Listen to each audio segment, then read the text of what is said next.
Okay, hello. Today we're going to talk about how to explore in Elite Dangerous. So I'm out kind of in the middle of nowhere. And first we're going to talk about the modules you're going to need. I'm going to try to make this very basic because a lot of tutorials kind of skip through some very basic information. I'm going to try and give you as much detail as I can. Okay, to start out with, the two very most important things you're going to want to have before you set out is an advanced discovery scanner and a detailed surface scanner.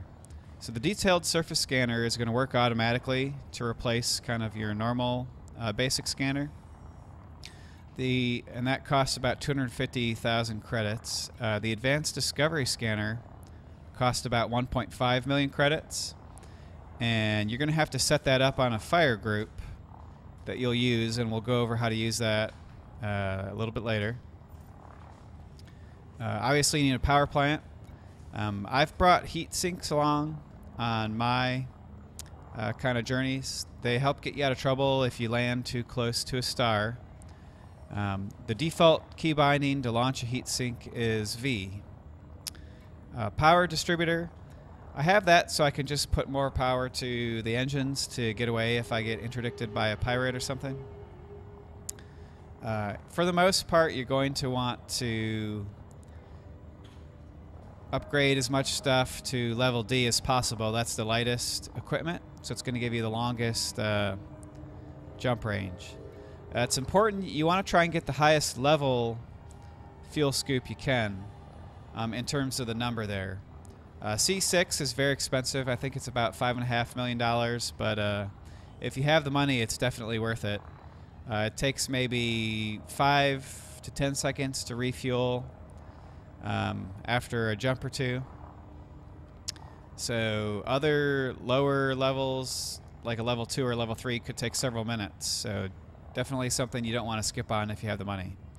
You can see here some of the units I've turned off the power to just to save power. So cargo hatch, I don't need that.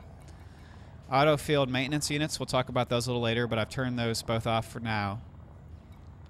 And thrusters, you can see D4. When you get your power plant, you want to try and get an A-level power plant. I'm riding in an ASP, you can see there.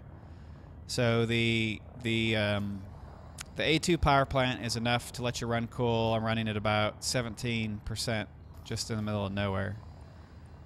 Let's see here. What else do I want to point out for you guys? Okay, well, I guess we'll go over how to use the auto field maintenance unit real quick first. This took me a while to figure out. When you have these equipped, I'm going to turn one on. There. I just pressed the space bar to turn it on. Now let's say I want to repair my thrusters. See how that's filled in with the little boxes filled in? You're going to click it again until it gets a little slash. It gets a little slash, and you can see over here, now it's under health, it's saying repair, and you can see it's using up ammo on the auto field maintenance unit to repair the thrusters.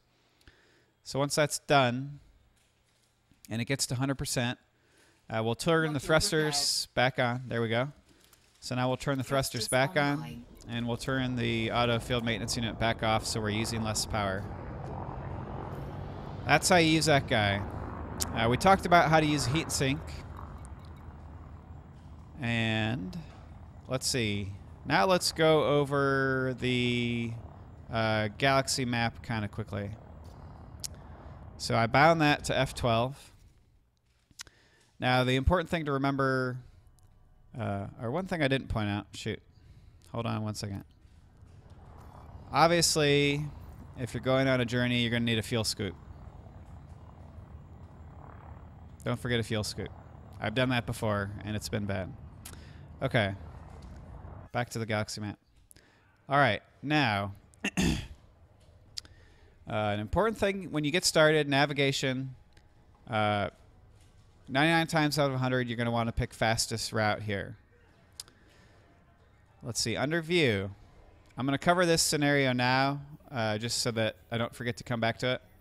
If you get somewhere and you get a couple non-scoopable stars in a row, you want to pay attention to this. So you're going to click the View tab and then click Map. You're going to want to select scoopable stars. So say I'm right here in the middle of nowhere and I'm almost out of fuel. And I need the very next star I land on to be scoopable. What you're going to click on is you're going to set a filter for star class. And then you want to leave these enabled. The acronym is KGB FOAM. F-O-A-M. All these type of stars at the top are scoopable. Everything down below, these are not scoopable. So you don't want those to show. So now all you'll basically do is come to the map, pick a star that's close enough for you that you can jump to. And you'll be basically guaranteed that you can scoop that type of star. All right, now that that's covered, I'm headed out to the Witchhead Nebula. So what I'm going to do is just jump there, and I'm going to show you how you are going to explore the next system we end up in. Frameshift drive charging. All right, I'm charging my frameshift drive. As soon as it engages, I'm going to throttle to 0. So I think the default bound key for that is X, or if you have a joystick, you can set your throttle to 0. 3, 2, okay, I just set my throttle to 0. The main reason you want to do that is if you fly into a very dense object or binary star system where two stars are close together, you might end up in the middle and not have time to slow down. So it's always safe to practice to set your throttle to 0 before you jump in. All right, what I'm going to do, if you noticed, I had my discovery scanner set to my secondary fire. So I'm going to hold that down, and you're going to see that I'm scanning the system. Now, let's see. All right, 9 new objects. We'll check that out in a second. So now that I found this star, I'm going to press T, and I'm going to just sit here and scan it. I'm going to get a little bit closer so that I can fuel scoop while I'm scanning, and I'm going to pay attention to my heat. And maybe this is not a scoopable star. Let's see. Whoops. Oh, shoot.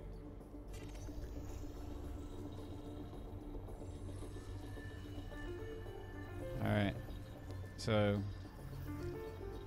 this is the fun part. Scanning takes about 20 seconds, I guess. Oh, it's a T. So that is not scoopable. So it's a good thing I didn't get too close to that guy. Alright, now the other thing you want to do, you want to set a key bound to select the next system in the route. I've bound that to my Y key.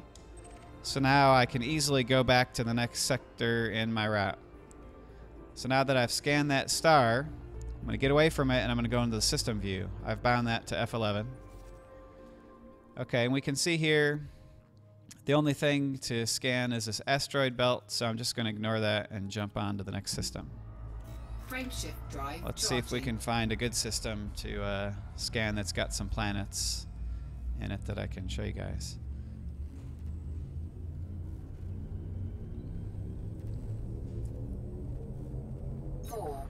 All right, 3, 2, throttled to 0, engage. and we're jumping.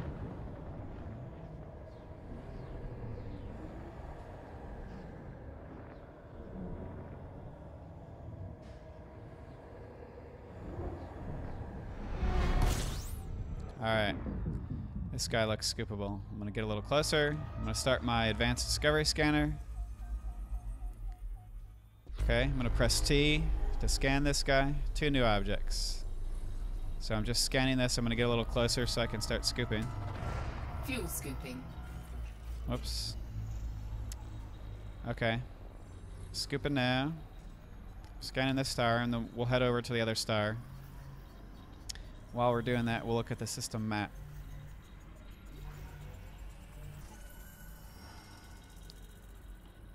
All right. Get a little closer so I can get my scoop on. Fuel scooping complete. I like to fill up on every single jump if possible.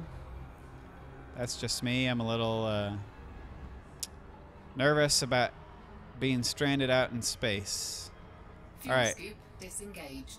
There's another star very far out there, so while we're headed to that, let's look at the system view. See what we can find there. Doesn't look like there's any planets here either. Okay. So there's 3 stars out there.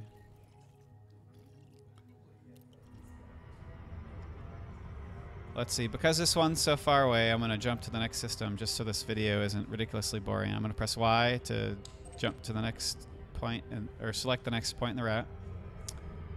Frameshift drive charging. Head to this guy. Hopefully we've got some planets, otherwise you might have to take my word for it. This video is kind of long in the tooth right now. 4. Alright, another thing 2. 1. I didn't point out is I don't have a shield generator on this ship. I intentionally left it out to improve my jump range, and as a result you can see my hull's at 92%. I've been interdicted by a couple pirates. Wasn't, I guess, skilled enough to avoid the interdiction. So that's one thing to think about. If I could probably, on my next trip, I'll probably include a shield generator. I know that's probably sacrilegious to say, but something to keep in mind. All right, I'm really not batting very well here. Let's see. We'll try one more system.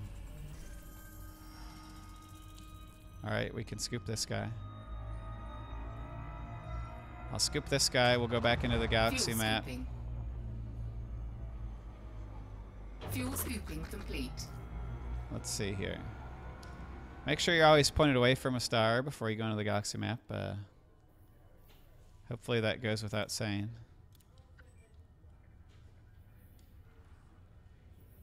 Let's see. I'm trying to really get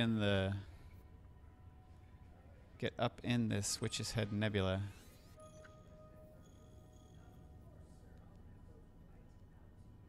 Let's see.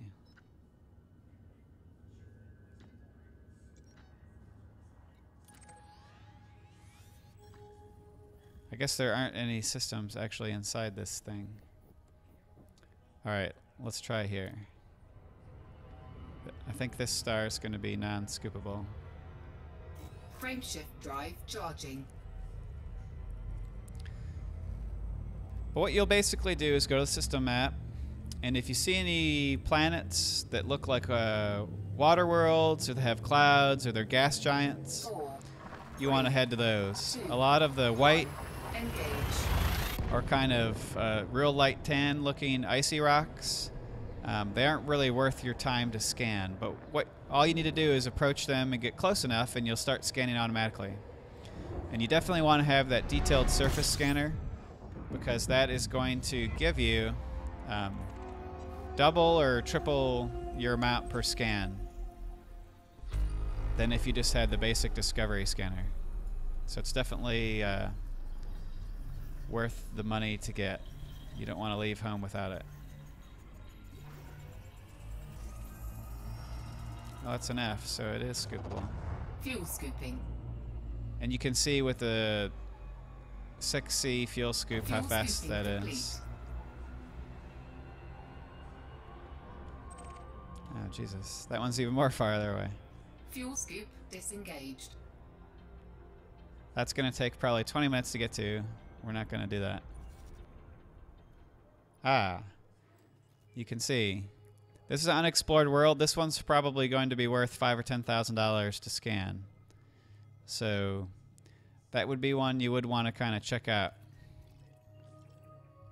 It depends on what you're in the mood for, really. If you're in it just to make money, which I wouldn't recommend you use exploring for. Exploring's really to check out cool things across the galaxy that you've never seen before.